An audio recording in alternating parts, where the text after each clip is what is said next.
இன்றைய வேத வசனம் யோவான் 14:30. இனி நான் உங்களுடனே அதிகமாய் பேசுவதில்லை. இந்த உலகத்தின் அதிபதி வருகிறான். அவனுக்கு என்னிடத்தில் ஒன்றுமில்லை. என் அன்பான சகோதர சகோதரிகளே, ஆண்டவருடைய வார்த்தை இன்று உங்களிடம் கடந்து வந்திருக்கிறது. வெளிப்படுத்தின விசேஷம் 12:9 வாசிக்கும் போது, உலகம் அனைத்தையும் மோசம் போக்குகிற பிசாசு என்றும் சாத்தான் என்றும் சொல்லப்பட்ட பழைய பாம்பாங்கிய பெரிய வலு சர்ப்பம் தள்ளப்பட்டது. அது பூமியிலே விழ தள்ளப்பட்டது.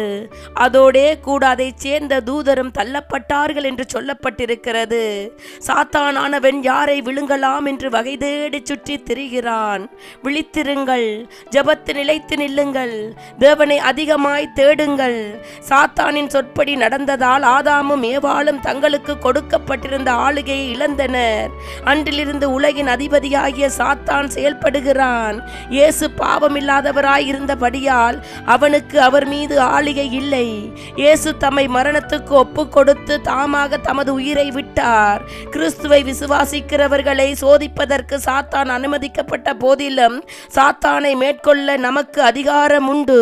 நாம் அவனுக்கு எதிர்த்து நின்றால் அவன் நம்மை விட்டு ஓடி போவான். இயேசுவின் வழியில் வருகிற பிள்ளைகளுக்கு நிச்சயமாக விடுதலை உண்டு. இன்று நவநாளை கொண்டாடி கொண்டிருக்கிறோம்.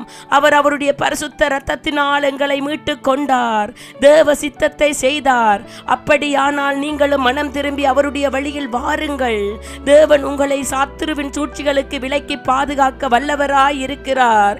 இயேசுவை தேடுகிறவர்களுக்கு நிச்சயமாக விடுதலை உண்டு. சத்துருவை மேற்கொள்ள அவர்கள் மீது தேவன் அதிகாரம் கொடுத்திருக்கிறார். அப்படியானால் அவனை எதிர்த்து நின்று தேவனுக்கு பிரியமான வாழ்க்கைகளை வாழுங்கள். அப்பொழுது நீங்களும் உங்கள் குடும்பங்களும் ஆசீர்வதிக்கப்படுவீர்கள். அவர் உங்களை பாதுகாப்பார்.